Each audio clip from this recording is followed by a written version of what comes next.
Guys, welcome to part 2 of our session on the Journals of Jacques Vallee. In our previous session, we looked at how Valet documented the origins of the modern UFO disclosure movement, how he traced it back to whispers coming out of the White House about a confirmation process in early 2013. We then showed how this correlated really well with a surge of information coming out of NASA and a lot more presidential conversation around the topic of UFOs, ultimately giving permission to the population to start believing there may in fact be some truth to the idea, number one, that there could be life out there beyond our own planet, and number two, that the topic of UFOs may in fact need to be taken seriously. Finally, we asked the question, what was it that was ultimately driving disclosure in the first place? It turns out that in Valet's journals, he documents how the group felt an existential threat had been detected, that something was coming, and that the phenomenon constituted a threat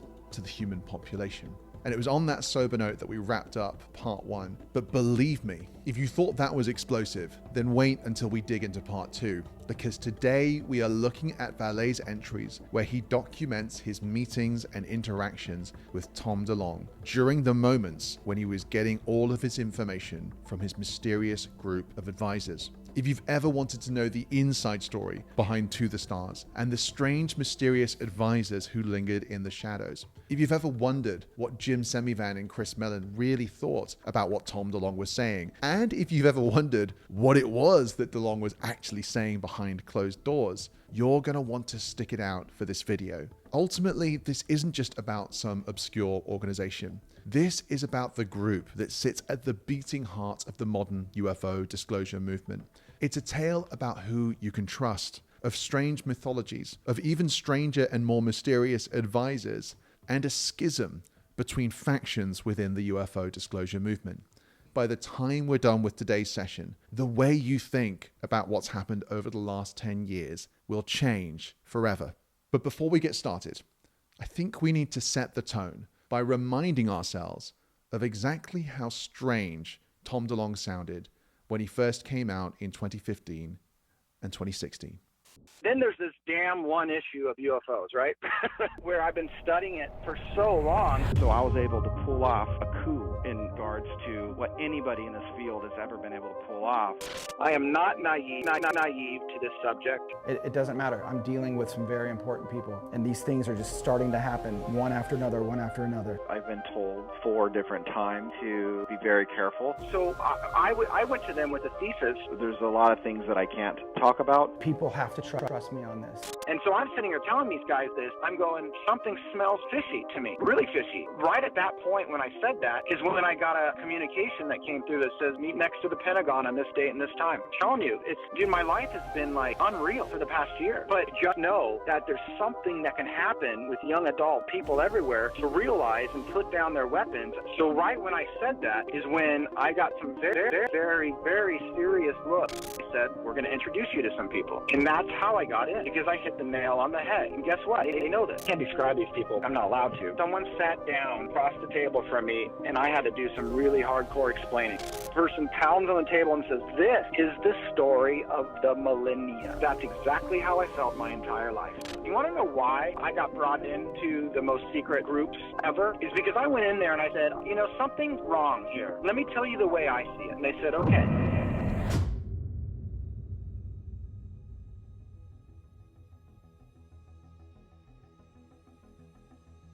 During those early interviews, Tom tells an astonishing story about how he managed to weave his way through the defense and intelligence community to reach the people who he claimed held the secrets about UFOs. At the beginning of that story, he talks about how he met a top aerospace executive at an open house event. And one of the first things we get from Valet's journals is confirmation that this story is indeed true. Here's Jacques Vallee. Tom writes truthfully that he was first contacted during a summer morning in 2015 when I got a call from an old friend. The man was recently retired from the Skunk Works, which had an open house where Tom was invited to introduce the top executive. He seized the opportunity to pitch an idea for a project that could help the youth lose their cynical views of the government and the Department of Defense. Following this connection that he made at the Skunk Works, Tom was introduced to another individual in Washington, D.C., which then led to meetings at the NASA headquarters. Now, I think it's really important to mention something here for the coherence of the story that we're building, because when Tom DeLonge met with a senior executive at NASA, he recounts what he was told. So maybe share with us, what is their agenda? Why would they work with you? Why would they release information in incremental bits and pieces?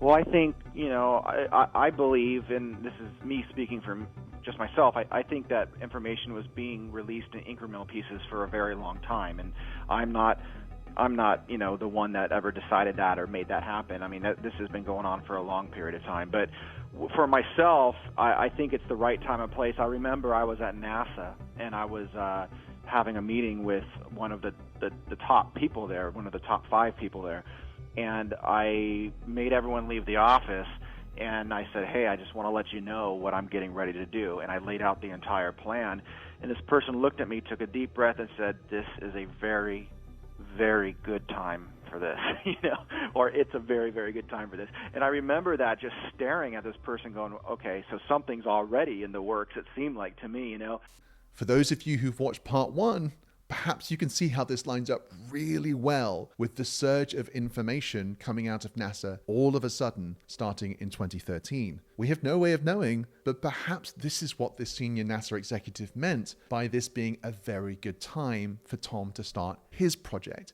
i.e., this confirmation plan had already begun, and it involved NASA and this rollout of information that we documented in part 1. But beyond these NASA meetings, things began to accelerate. Tom would find himself on an aircraft going back to California, where he would meet with one more person before being introduced to an individual that he simply calls the General. Now, when DeLonge first came out saying these things, we had no way of knowing whether or not he was telling the truth. He just sounded crazy, very much like in that montage that I shared a moment ago.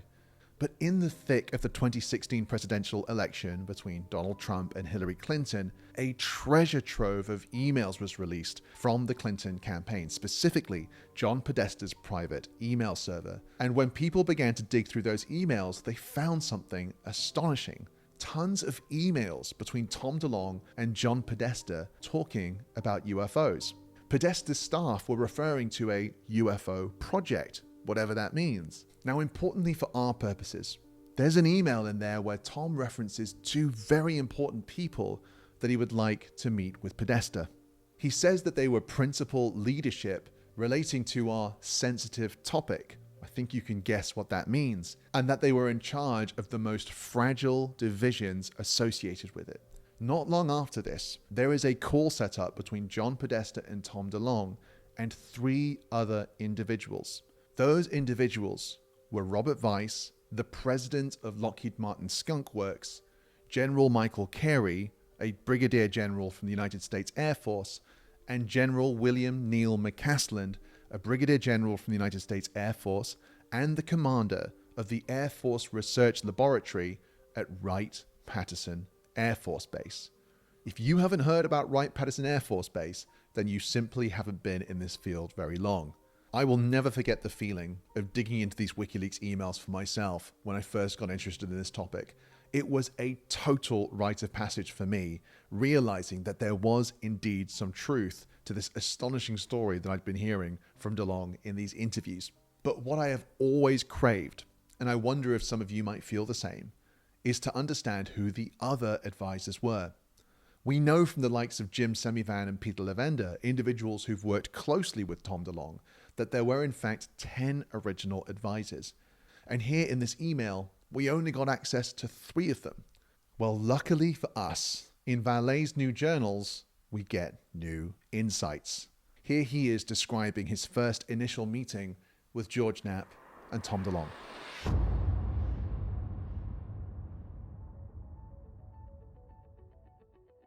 In that 5-hour meeting with George and Tom at the Mandalay Bay, I was struck by the fact that the names of the people mentioned had never appeared before.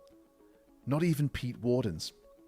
These men, and one woman, are unrelated to the Collins elite and seem immune to arguments about fundamentalism that have so plagued the Lone Stars. A couple of points here before we dig into this new name that's been revealed. Firstly, who are the Lone Stars? The Lone Stars was a loose group of scientists who were mostly associated with the ORSAT program, who continued to meet even when that program stalled and eventually was shut down. So Lone Stars refers to Jacques Vallee, Gary Nolan, Eric Davis, Kit Green, and a whole bunch of other people.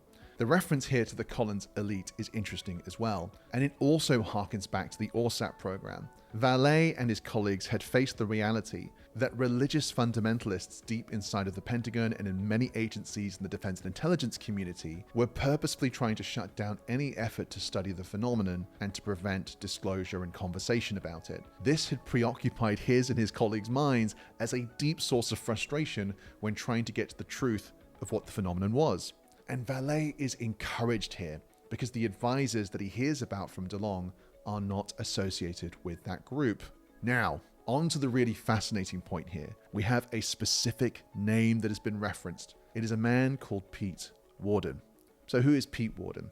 Well, firstly, he served in the United States Air Force for over 30 years, ultimately rising to the rank of a 1-star general. Following his time in the Air Force, though, he went on to NASA Ames, where he would eventually become the director of NASA Ames.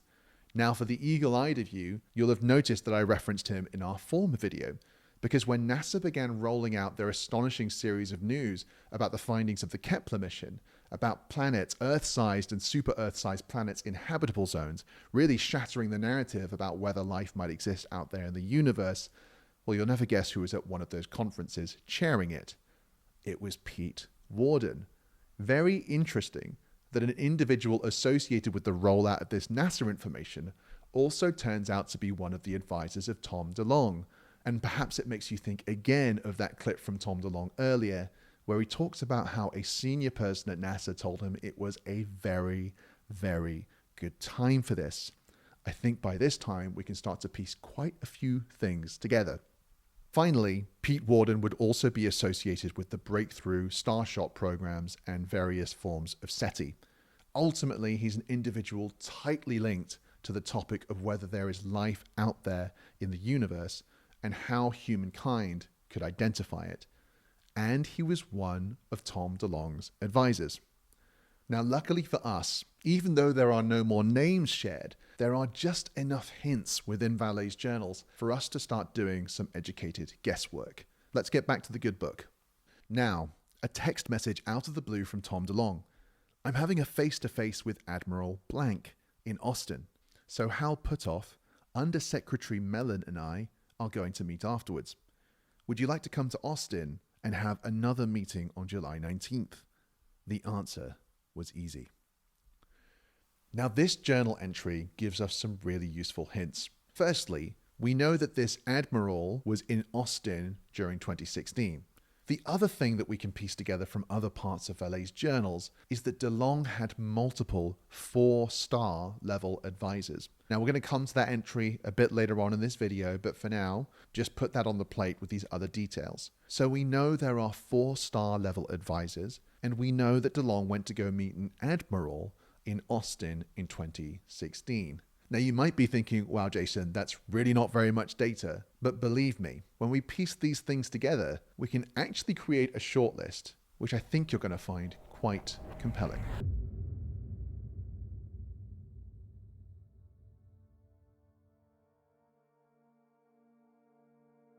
As we are kind of burying the remains of this thing, and I say a little prayer over this cross we put up there, and as I get through saying it, all of a sudden one of the guys turns to me and goes, "Hey, sir, take a look up there."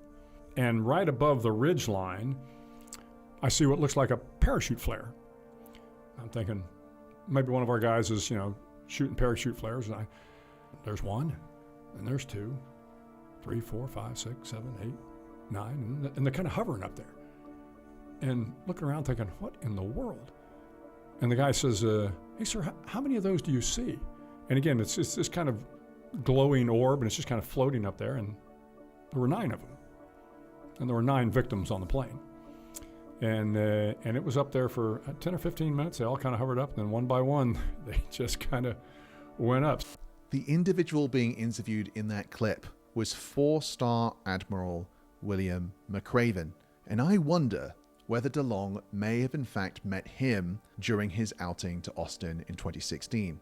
The reason I wonder that is not just because he shares a story about mysterious orbs, implying that there may in fact be some truth to this and there is a genuine mystery there, but also because McCraven was the Chancellor of University of Texas Systems between 2015 and 2018, which would place him right in Austin, right at the time that DeLonge went to go and have this conversation. But that's not even the juiciest detail that we have. Investigative journalist Seymour Hersh made the claim that McCraven and other members of the Joint Chiefs of Staff were in fact associated with the Knights of Malta. And for those of you who are relatively deep in this world of UFO lore, you'll know that the Knights of Malta have occasionally been tied to the topic of UFO secrecy and UFO control. Now, I don't really understand the inner workings of the Knights of Malta. I'm going to be looking at them in the future, and I don't know whether they are the kind of group that would relentlessly cover up the truth about the UFO issue, or may in fact be somehow involved in the modern disclosure movement. I simply don't have that information. So the jury's out on whether or not we can put more chips on McCraven really being an advisor. But it is fascinating to see how all these details line up. But McCraven isn't the only admiral that we can place in Austin in 2016. Another 4-star admiral who has constantly been associated with infamous UFO lore was based in Austin during this time period. And that was 4-star Admiral Bobby Ray Inman. During this time, he was teaching courses at the University of Texas. And if there is anybody who has been involved in the UFO topic and may in fact have inside information, I think we can all agree that Bobby Ray Inman would be on the list. Once again, there is no way to definitively confirm that it was him in this meeting, but as we're going to see when we look at our next speculated advisor, Admiral Inman may have some of the qualities required to qualify for Tom DeLonge's list of secret advisors.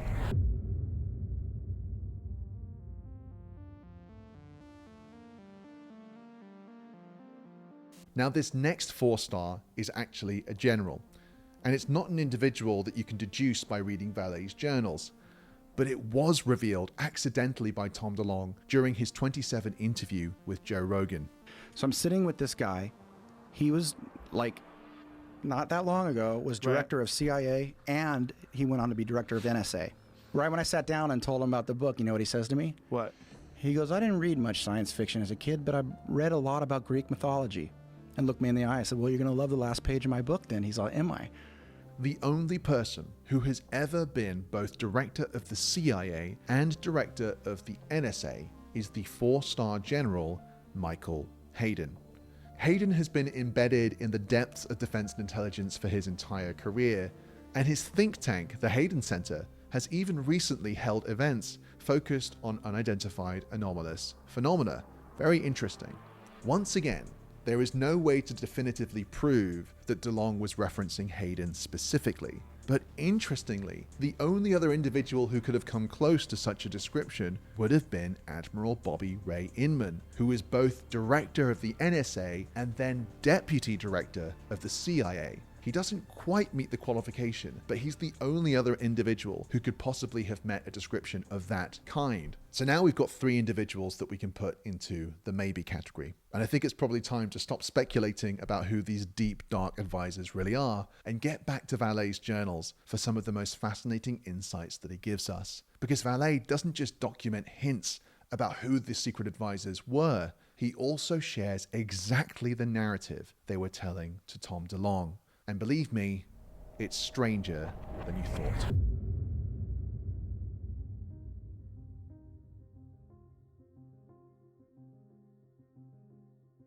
As Valet speaks with DeLonge more and more, he moves from being impressed about his advisors to becoming worried about what they're telling him. He documents an interaction in an entry from June 2016. Tom DeLonge calls me about the latest WoW revelations from his advisors. The new storyline goes back to the Greek gods, creating a hybrid race of Nordics, hence the German esoteric traditions, that led to the German saucer prototypes in the 1930s. But the full power wasn't realized by the Nazi until they went to South America, gained the ancient Mayan knowledge, and those Nazi are in Antarctica. None of this makes sense, but high-powered military leaders are involved, along with senior managers at the Skunk Works. As Valet would continue to meet with DeLonge, he would keep documenting the strange and mysterious things that he was hearing from his advisors. Firstly, that there are hypothetical Nazi geniuses in the wings, presumably the wings of our world today. Next, they've been saying to him very clearly that the Nazis had contact with the phenomenon. Next, Valet documents multiple topics that DeLonge's advisors were covering: Nazi sources, Antarctica, claims of contact in South America, and speculation about Roswell. Well, next you might ask, what was it that they were saying about Roswell? Valet continues. In the cockpit of the crashed disc at Roswell, they found two bodies, an Atlantean and a German pilot, Tom said flatly.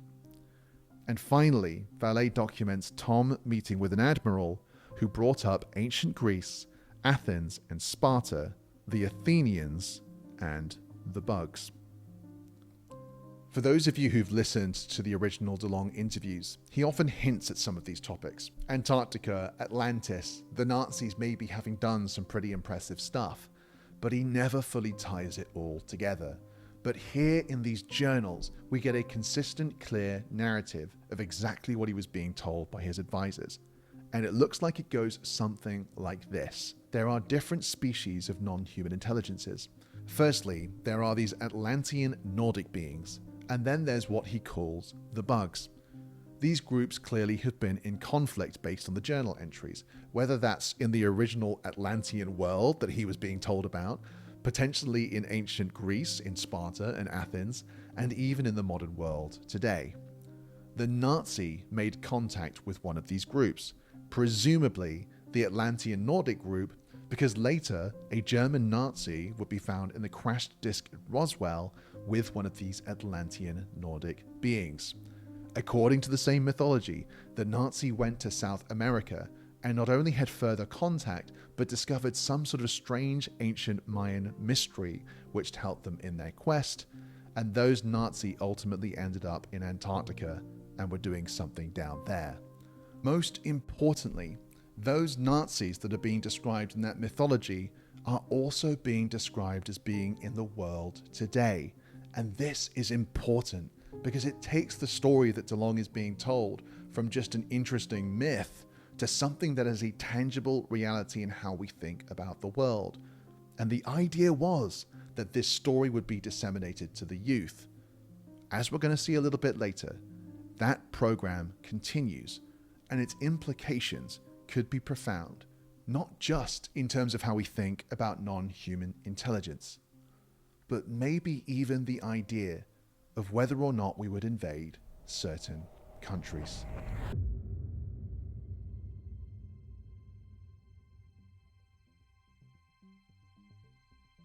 As Valet would continue to meet with DeLonge, he would be struck by a tension that he was facing. On the one hand, he was deeply impressed by the quality of his advisors, and on the other hand, he was totally shocked by the strange things that they were telling him. In multiple entries, he documents this tension, first starting in June of 2016. The 29th of June 2016. As Tom's plans become clearer, I push back on his pronouncements about hypothetical Nazi geniuses in the wings. The 7th of August 2016. The first book issued by Tom DeLonge's company follows Nazi scientists to Argentina, then to Antarctica, where they supposedly have a military base.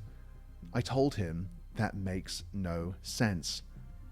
Is that a meme that somebody is reviving, to be popularized by DeLonge and, why not, by Annie Jacobsen, who suggested the object that crashed at Roswell was German, sent over courtesy of Stalin? Why is the same legend popping up in a novel inspired by American military brass? And finally, on the 14th of January 2017, Chris Mellon came over for dinner. We spoke of To the Stars Academy, which I'm still invited to rejoin in some capacity, but I can't align myself with it. Here lies the paradox. Tom's backers are among those who must know about the sequestered hardware. But what are they trying to do? The fact that Valet can't align himself with Tom DeLonge's plans and the To the Stars Academy initiative is deeply revealing. It reminds us not to think in black and white when it comes to this movement, not to assume that all the individuals that we associate with UFO disclosure are necessarily aligned or think the same way. And as we're going to see, it's not just Valet. Next, it's Jim Semivan. Now, this next entry is quite difficult to read and it's phrased quite strangely, but it seems as though Valet is having a conversation with someone he describes as a podcaster. At one point, Valet asks him about Tom DeLonge, and this is what the podcaster says. He's been told that the Roswell tale in Annie Jacobsen's book was true about German technology dropped in the desert. Now, following this statement, Jim Semivan has something to say. Jim Semivan exploded when he heard that. Why in the hell are these 4-star guys talking like this?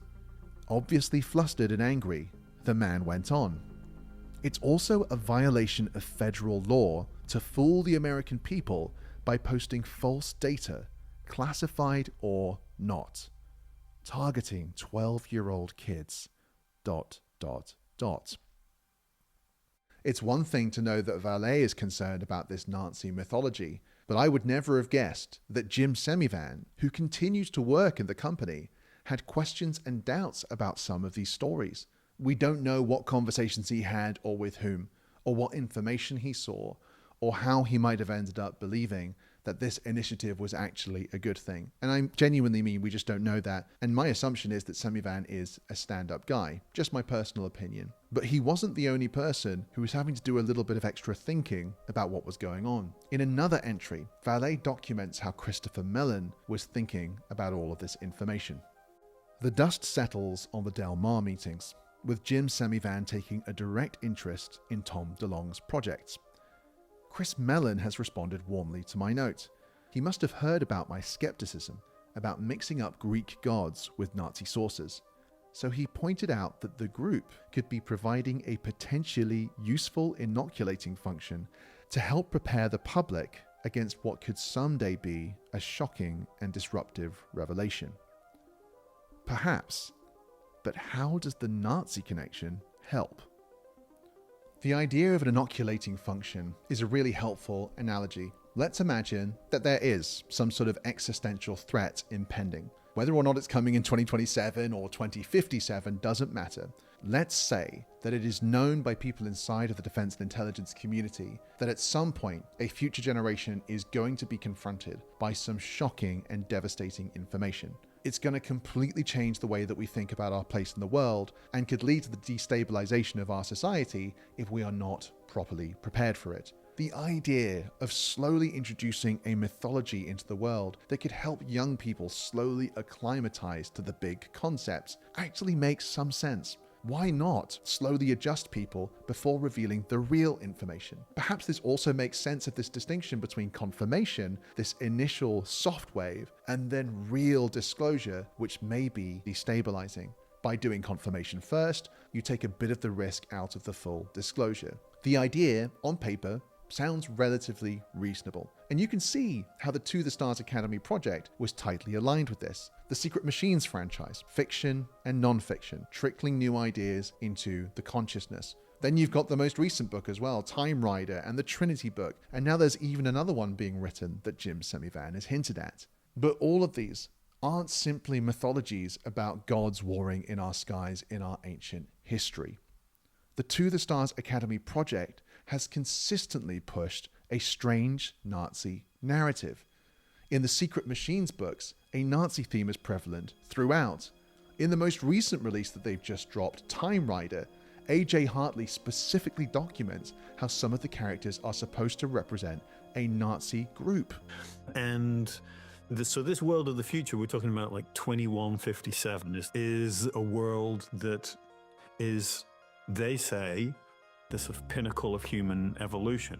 And the mission that Bowie, that is our central character, is sent on is, he is told, to preserve their version of the present by going back into the past to prevent people from interfering with it. And this is a sort of classic time travel trope. But yeah, the alphas represent, for want of a better term, the kind of evolution of a sort of Nazi ideology. And Jim Semivan has even talked about the fact that they're going to be releasing a new book soon, which specifically deals with what happened to the Nazis after the war. What do you make of in that book, like the Project Paperclip aspect of it? And the Secret Machines, there's a kind of major theme of that, that, had some of them working on the UAP program and stuff. Yeah, I mean, this goes back a while.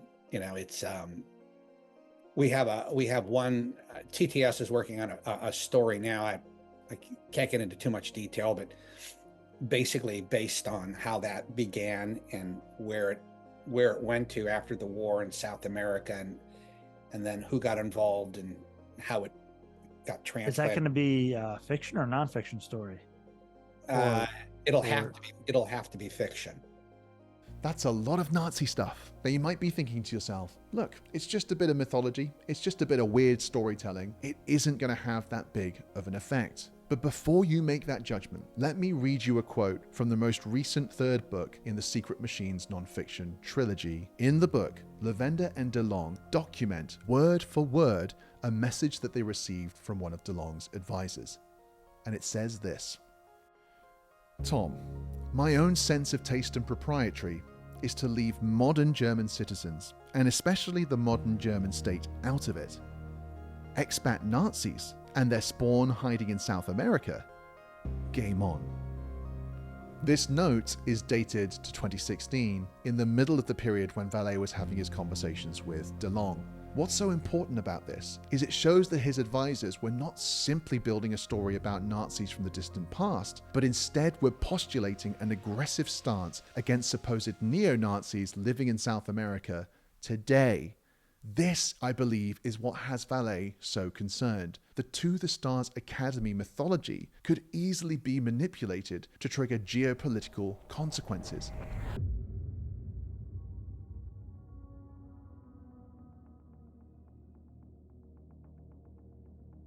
The most frustrating thing about all of this is we have no way to validate whether the Nazis really did make contact with a non-human intelligence, and whether that same group of Nazis persists in our world today and does constitute some sort of threat. Despite this, someone from Tom's advisory group seemed to have a deep obsession with a Nazi threat in the world today, and wanted, of all people, to share this with Tom DeLonge, someone who is specifically positioning himself as giving influence to the coming generation.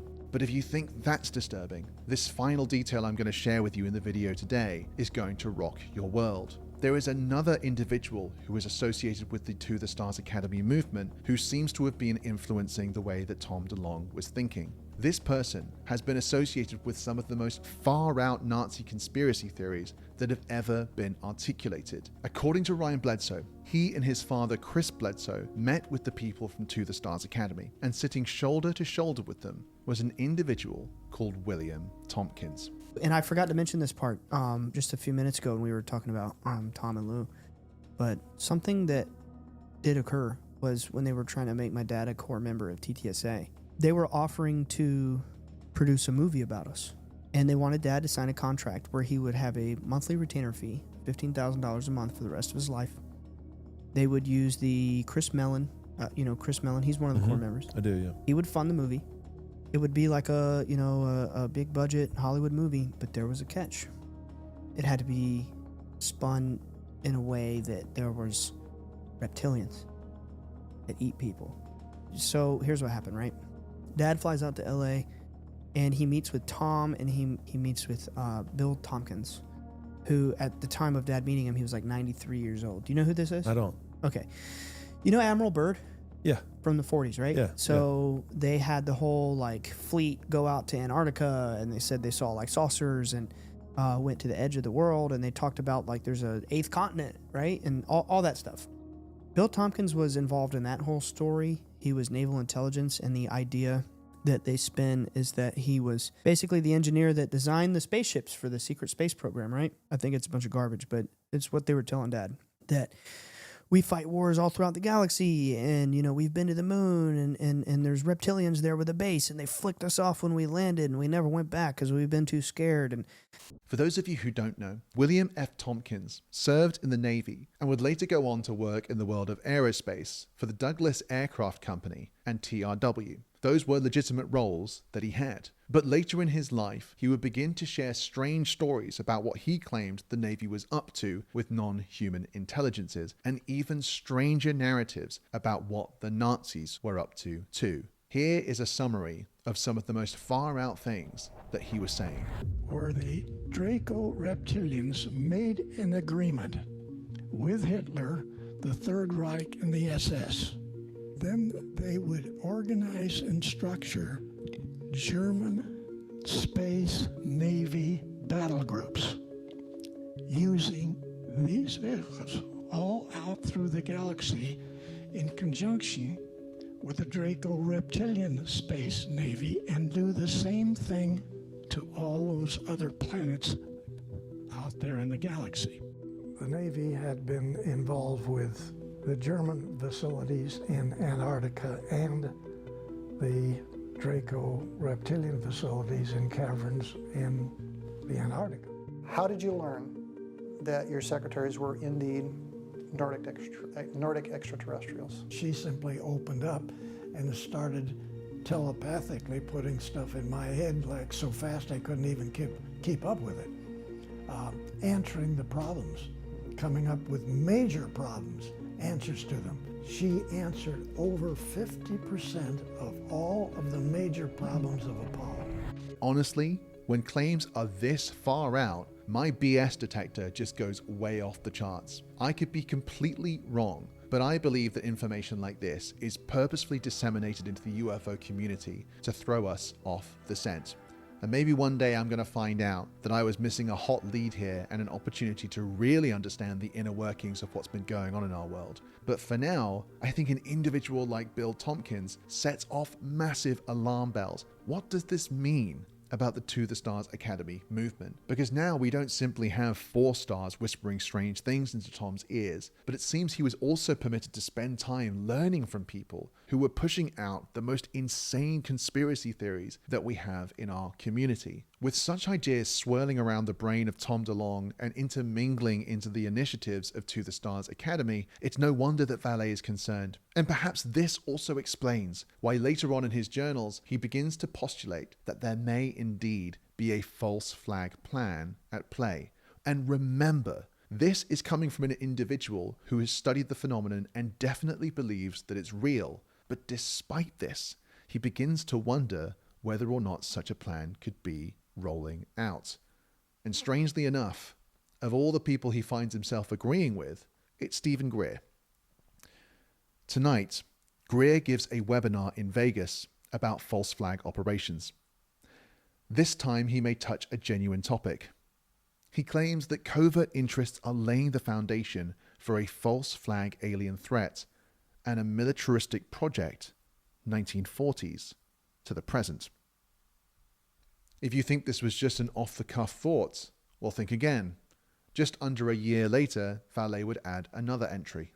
Greer now says that disclosure serves secrecy, which reflects my own thinking. He points to false flag operations and the disinformation of the public. Let's just be super clear here. Jacques Vallee believes in the phenomenon. He also believes that that phenomenon constitutes a threat based on the huge amount of research that he did for the ORSAP program and the Capella database that he put together. And finally, he also even recounts in these same journals how the group of ORSAP scientists that he spent time with believed that a threat had been detected and that something was coming. That same Valet is also speculating that there could be a false flag coming as well.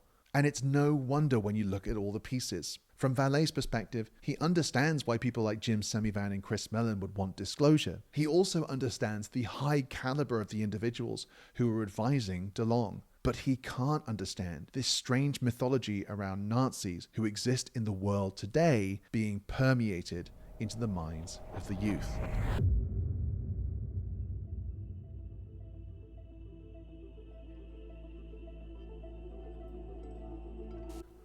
As we wrap up this video, I want to share one more entry with you, which I think is deeply telling. In 2017, Valet documents a comment from Jim Semivan. "There's a left foot and a right foot," Jim Semivan observed, obviously concerned. "The left foot doesn't know what the right foot is doing. There's a strong possibility that we'll be shut down without knowing why or by whom."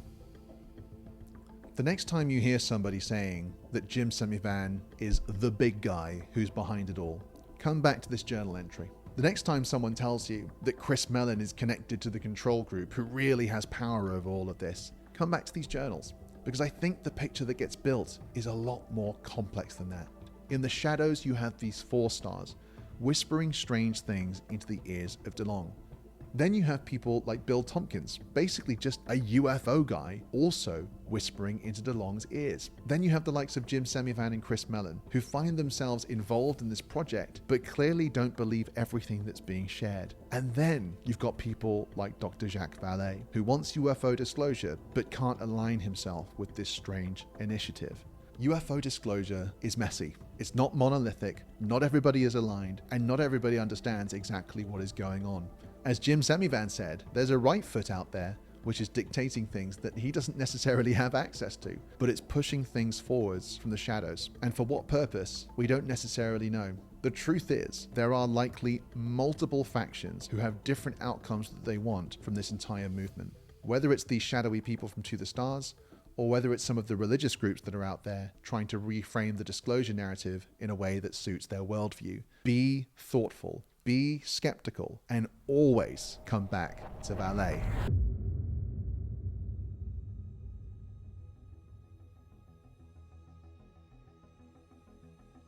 For now, I think we need to wrap up.